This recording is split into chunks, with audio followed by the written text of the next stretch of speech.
परिचय। तुम इस शेल्फ में क्या ढूंढ रहे हो? मेरी जीव विज्ञान की किताब यहां नहीं है।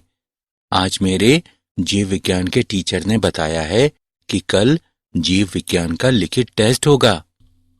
तो तुम्हारे टेस्ट का विषय क्या है? कोशिका चक्र और कोशिका विभाजन। कृपया मेरी सहायता करो भाई। ठीक है, मैं तुम्हें कोशिका चक्र और कोशिका विभाजन की विभिन्न प्रावस्थाओं के बारे में बताता हूं।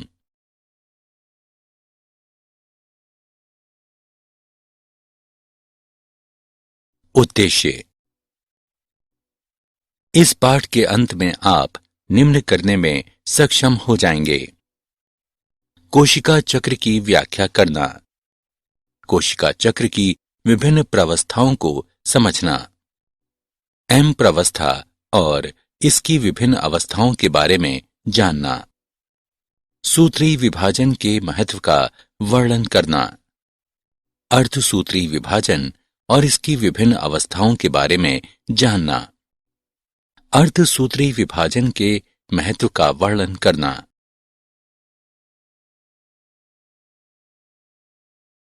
कोशिका चक्र क्या है? कोशिका जीवन की संरचनात्मक और कार्यात्मक इकाई है।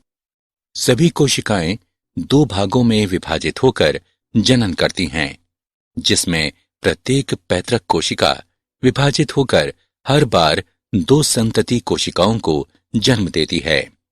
ये नवनिर्मित संतति कोशिकाएं स्वयं वृद्धि और विभाजन कर सकती हैं।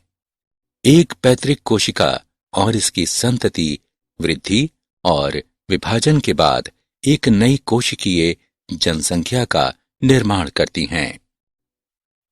वह प्रक्रिया जिसके द्वारा कोशिकाएं पूर्व मौजूद कोशिकाओं से उत्पन्न होती हैं, कोशिका विभाजन कहलाती हैं।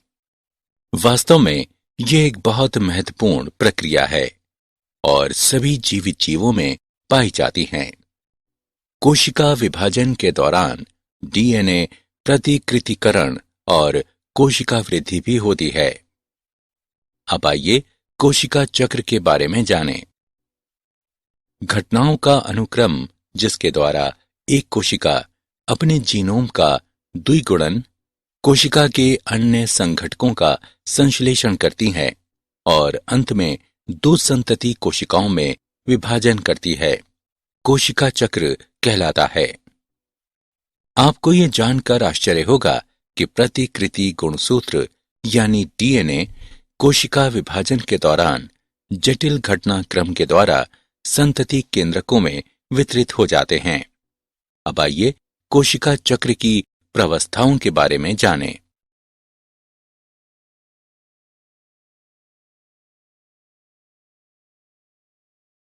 कोशिका चक्र की प्रावस्थाएं। कोशिका चक्र को दो मूल प्रावस्थाओं में विभाजित किया गया है, अंतरावस्था और एम प्रावस्था या सूत्री विभाजन। एम प्रावस्था उस प्रावस्था को व्यक्त करती हैं जब वास्तविक कोशिका विभाजन या सूत्री विभाजन होता है, और अंतरावस्था दो क्रमिक एम प्रावस्थाओं के बीच की अवस्था को व्यक्त करती हैं।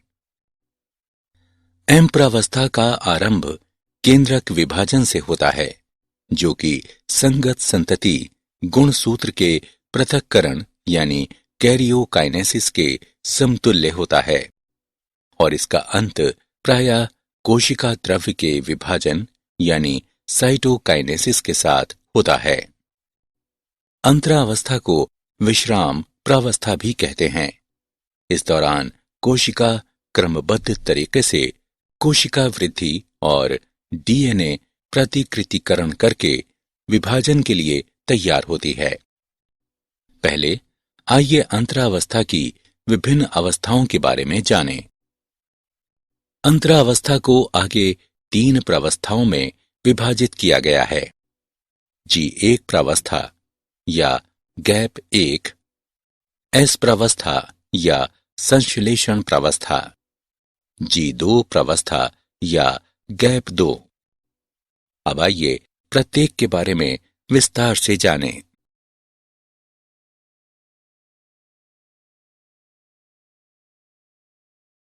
कोशिका चक्र की प्रवस्थाएं। शेष। G1 प्रवस्था सूत्री विभाजन और डीएनए प्रतिकृतिकरण के आरंभ के बीच अंतराल को प्रदर्शित करती है। G1 प्रवस्था के दौरान कोशिका उपापचयी रूप से सक्रिय होती है और निरंतर वृद्धि करती है, लेकिन इसका डीएनए प्रतिकृति नहीं करता है। एस प्रवस्था या संश्लेषण प्रवस्था उस अवधि को दर्शाती है जिसमें डीएनए संश्लेषण या प्रतिकृतिकरण होता है। इस समय प्रति कोशिका डीएनए की मात्रा दुगनी हो जाती है, लेकिन गुणसूत्र की संख्या में कोई वृद्धि नहीं होती है। G2 प्रवस्था के दौरान सूत्री विभाजन के लिए प्रोटीन का संश्लेषण होता है, जबकि कोशिका वृद्धि होती रहती है।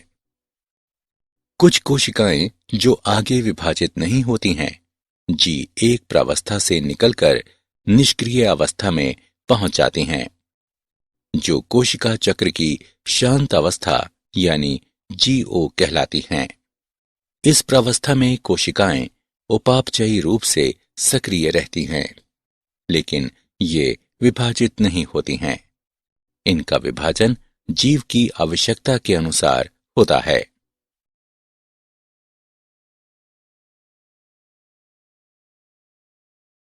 एम प्रवस्था और इसकी अवस्थाएं। एम प्रवस्था सूत्री विभाजन भी कहलाती है, क्योंकि जनक और संतति कोशिकाओं में गुणसूत्रों की संख्या बराबर होती है, इसलिए ये समविभाजन भी कहलाती है। सूत्री विभाजन को निम्नलिखित 4 अवस्थाओं में विभाजित किया गया है: पूर्णावस्था, मध्यावस्था, पश्चावस्था और अंत्यावस्था। आइए इनके बारे में विस्तार से जानें। पूर्णावस्था सूत्री विभाजन की पहली अवस्था पूर्वावस्था है। ये अंतरावस्था के S और G2 प्रावस्था के बाद की अवस्था है। S और G2 प्रावस्था में नए डीएनए अणु बनते हैं और आपस में गुंथे होने के कारण स्पष्ट नहीं होते हैं। पूर्वावस्था के पूर्ण होने के दौरान जो महत्वपूर्ण घटनाएं होती हैं, उनकी निम्न विशेषताएं हैं। गुणसूत्रीय द्रव्य संघनित होकर ठोस समसूत्री गुणसूत्र बन जाता है। गुणसूत्र 2 अर्ध गुणसूत्रों का बना होता है, जो आपस में सेंट्रोमियर यानी गुणसूत्र बिंदु से जुड़े रहते हैं। समसूत्री तर्कु सूक्ष्म नलिकाओं के जमावड़े की प्रक्रिया आरंभ हो जाती है। कोशिका द्रव्य के ये प्रोटीन युक्त घटक इस प्रक्रिया में सहायता करते हैं।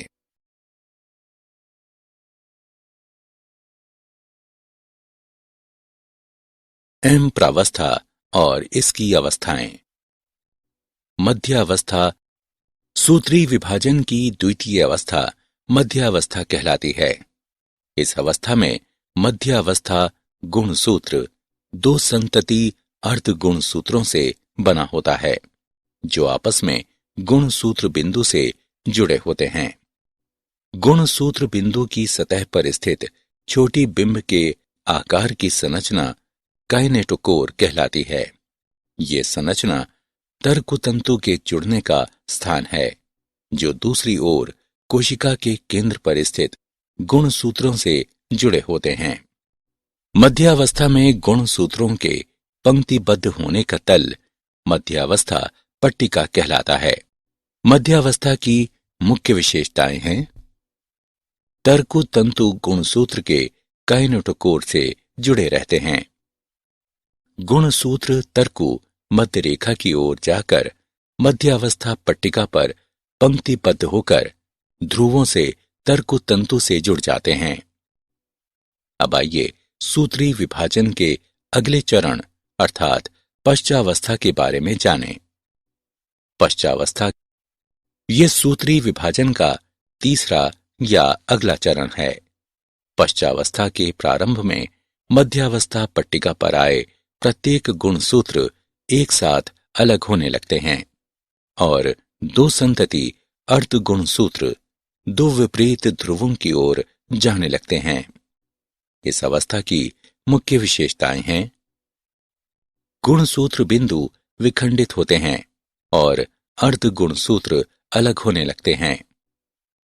अर्ध गुणसूत्र विपरीत ध्रुवों की ओर जाने लगते हैं।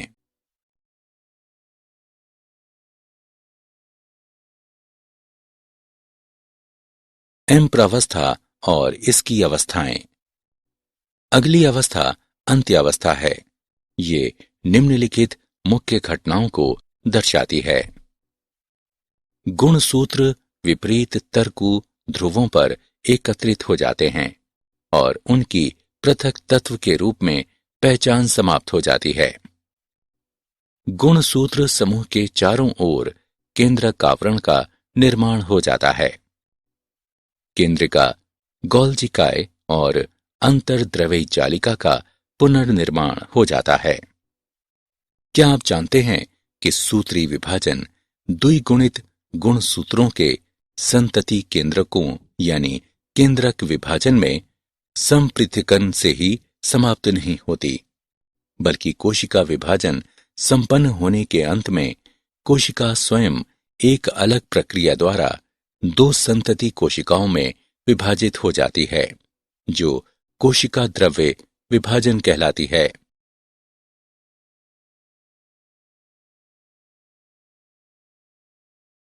सूत्री विभाजन का महत्व।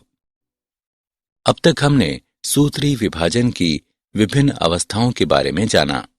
अब आइए देखें कि सूत्री विभाजन का क्या महत्व है। सूत्री विभाजन का महत्व। सूत्री विभाजन में साधारणतया समान आनुवंशिक अवयव वाली द्विगुणित संतति कोशिकाएं बनती हैं। बहुकोशिकीय जीवों की वृद्धि सूत्री विभाजन के कारण होती है। कोशिका वृद्धि के परिणाम स्वरूप केंद्रक व कोशिका द्रव्य के बीच का अनुपात अव्यवस्थित हो जाता है। इसलिए ये आवश्यक हो जाता है कि कोशिका विभाजित होकर केंद्रक कोशिका द्रव्य के अनुपात को बनाए रखे। सूत्री विभाजन का बहुत महत्वपूर्ण योगदान कोशिका की मरम्मत करना है। अधिचर्म की ऊपरी सतह की कोशिकाएं, आहार नाल की भीतरी सतह की कोशिकाएं और रुधिर कोशिकाएं निरंतर प्रतिस्थापित होती रहती हैं।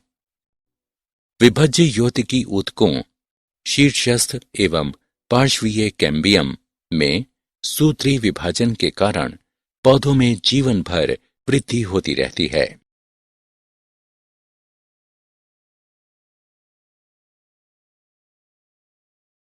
अर्धसूत्री विभाजन और इसकी अवस्थाएं। अब आइए अगले विषय अर्थात अर्धसूत्री विभाजन पर आते हैं।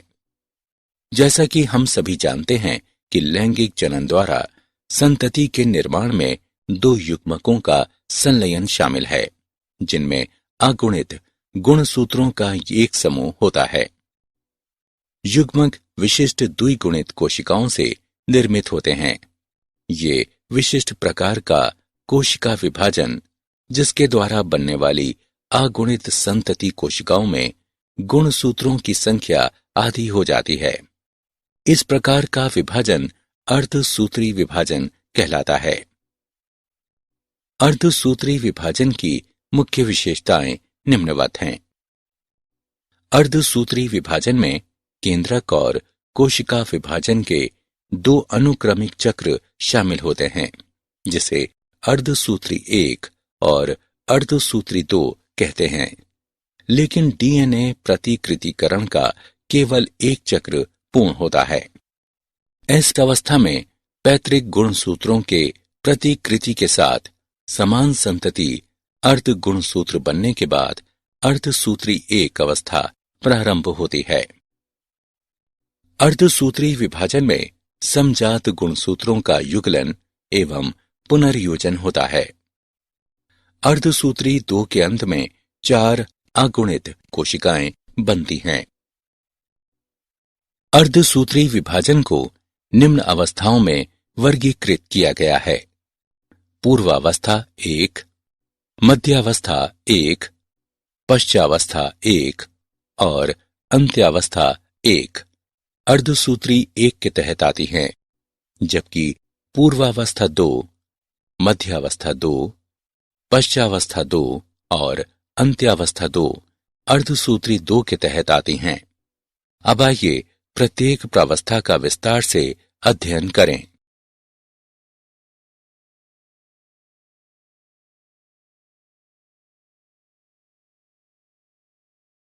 अर्धसूत्री विभाजन और इसकी अवस्थाएं।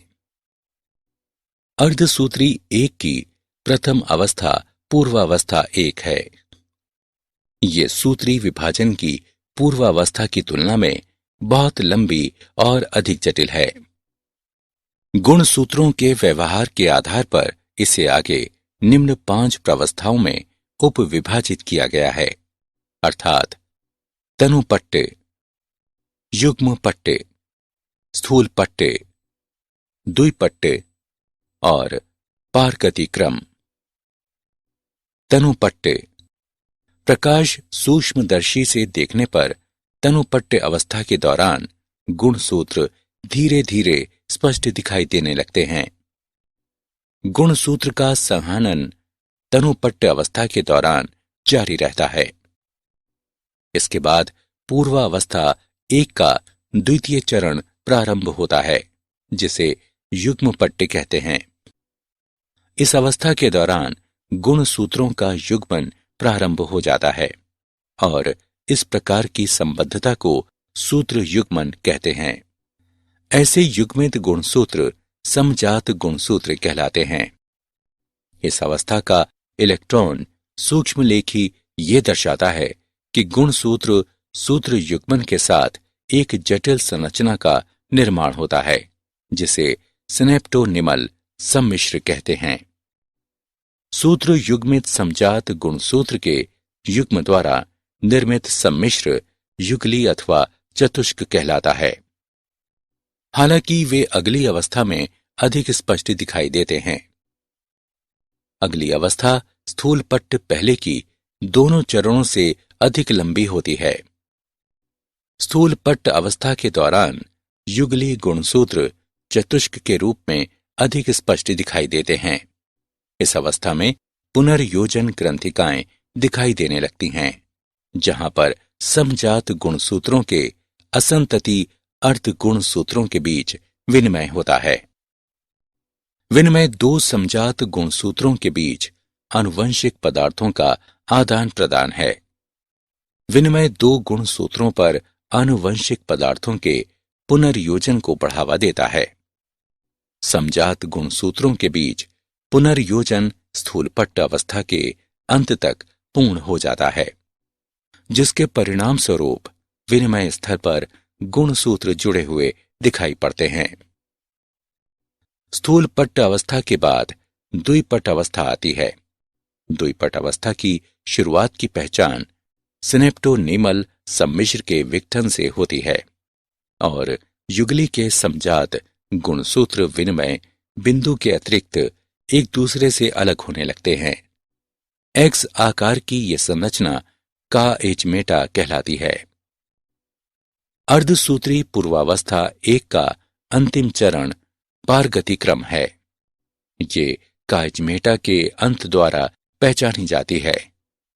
इस प्रावस्था के दौरान गुणसूत्र पूर्णतया संघनित हो जाते हैं और अर्धसूत्री तर्कु एकत्रित होकर समजात गुणसूत्रों को अलग करने में सहयोग प्रदान करते हैं। पारगति क्रम के अंत तक केंद्रिका अदृश्य हो जाती है और केंद्रक आवरण भी विकृत हो जाता है। पारगति क्रम मध्यावस्था की ओर पारगमन को निरूपित करता है।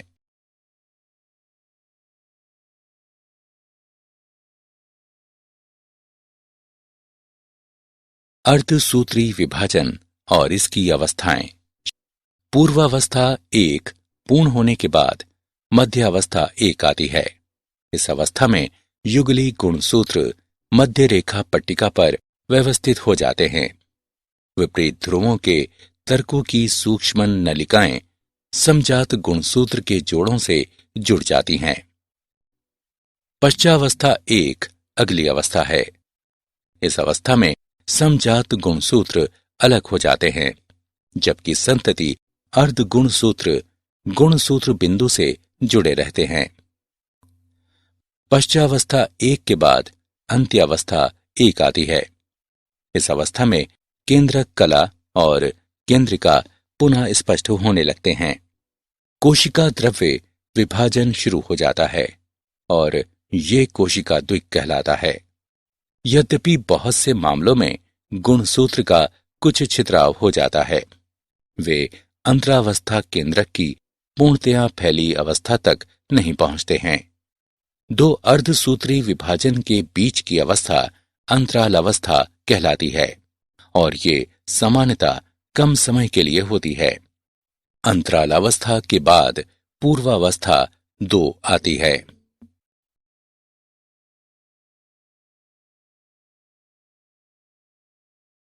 अर्धसूत्री विभाजन और इसकी अवस्थाएं। अर्धसूत्री विभाजन 2 सामान्यतः गुणसूत्र के पूर्ण लंबा होने से पहले कोशिका द्रव्य विभाजन के तत्काल बाद प्रारंभ होती है। अर्धसूत्री विभाजन 1 के विपरीत अर्धसूत्री विभाजन 2 सामान्य सूत्री विभाजन के समान होता है। पूर्वावस्था 2 के अंत तक केंद्रक झिल्ली अदृश्य हो जाती है। गुणसूत्र पुनः संघनित हो जाते हैं। पूर्वावस्था 2 के बाद मध्यावस्था 2 आती है। इस अवस्था में गुणसूत्र मध्यांश पर पंक्तिबद्ध हो जाते हैं और तर्कों की विपरीत ध्रुवों की सूक्ष्म नलिकाएं संतति अर्ध गुणसूत्र के काइनेटोकोर से चिपक जाती हैं। सूत्री विभाजन के समान मध्यावस्था 2 के बाद पश्चावस्था 2 आती है। पश्चावस्था 2 प्रत्येक गुणसूत्र के गुणसूत्र बिंदु के तत्काल अलग होने से शुरू होती है और गुणसूत्र कोशिका के विपरीत ध्रुवों की ओर चली जाती है। अर्धसूत्री विभाजन की अंतिम अवस्था अंत्यावस्था 2 है। इस अवस्था में गुणसूत्रों के 2 समूह एक बार पुनः एक केंद्रक आवरण में बंद हो जाते हैं। कोशिका द्रव्य विभाजन के बाद 4 अगुणित संतति कोशिकाओं का चतुष्टय बन जाता है।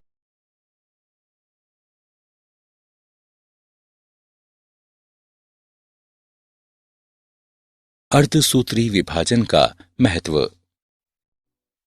अब तक हमने अर्धसूत्री विभाजन 1 और अर्धसूत्री विभाजन 2 के विभिन्न चरणों के बारे में सीखा। अब आइए जानें कि अर्धसूत्री विभाजन का क्या महत्व है। अर्धसूत्री विभाजन वो क्रिया है जिसके द्वारा लैंगिक जनन करने वाले जीवों की प्रत्येक जाति में विशिष्ट गुणसूत्र की संख्या संरक्षित रहती है। यद्यपि विरोधाभासी प्रक्रिया के परिणाम स्वरूप गुणसूत्रों संख्या आधी हो जाती है। इसके द्वारा जीवधारियों की जनसंख्या में एक पीढ़ी से दूसरी पीढ़ी तक आनुवंशिक विभिन्नताएं बढ़ती जाती हैं। विकास प्रक्रिया के लिए विभिन्नताएं बहुत महत्वपूर्ण हैं।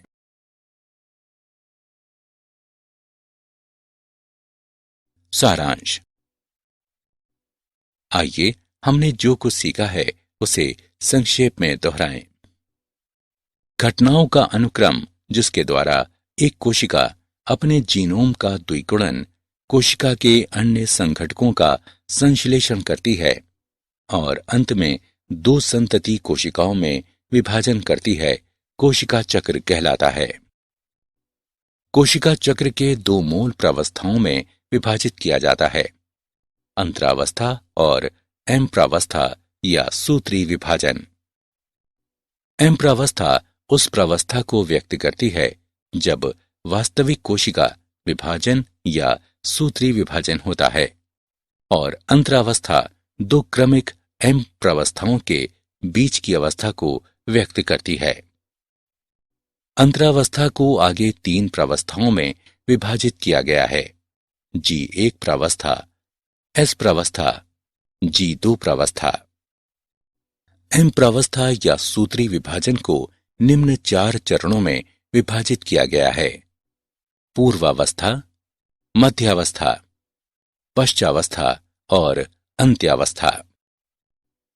सूत्री विभाजन में साधारणतया समान आनुवंशिक अवयव वाली द्विगुणित संतति कोशिकाएं बनती हैं। बहुकोशिकीय जीवों की वृद्धि सूत्री विभाजन के कारण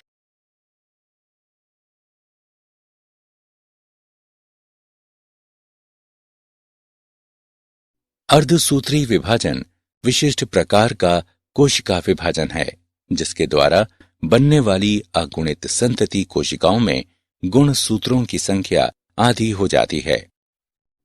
अर्धसूत्री विभाजन में केंद्रक और कोशिका विभाजन के 2 अनुक्रमिक चक्र शामिल होते हैं, जिसे अर्धसूत्री 1 और अर्धसूत्री 2 कहते हैं।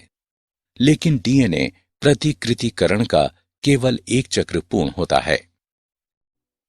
अर्धसूत्री 1 में पूर्वावस्था 1, मध्यावस्था 1, पश्चावस्था 1 और अंत्यावस्था 1 शामिल है, जबकि अर्धसूत्री 2 में पूर्वावस्था 2, मध्यावस्था 2, पश्चावस्था 2 और अंत्यावस्था 2 शामिल है। गुणसूत्रों के व्यवहार के आधार पर पूर्वावस्था 1 को 5 प्रावस्थाओं में उपविभाजित किया गया है, अर्थात तनुपट्टे, युग्म पट्टे, स्थूल पट्टे, द्विपट्टे और पारगति क्रम। स्थूल पट्टे प्रावस्था के दौरान विनिमय होता है। अर्धसूत्री विभाजन से जीवधारियों की जनसंख्या में एक पीढ़ी से दूसरी पीढ़ी तक आनुवंशिक विभिन्नताएं बढ़ती जाती हैं।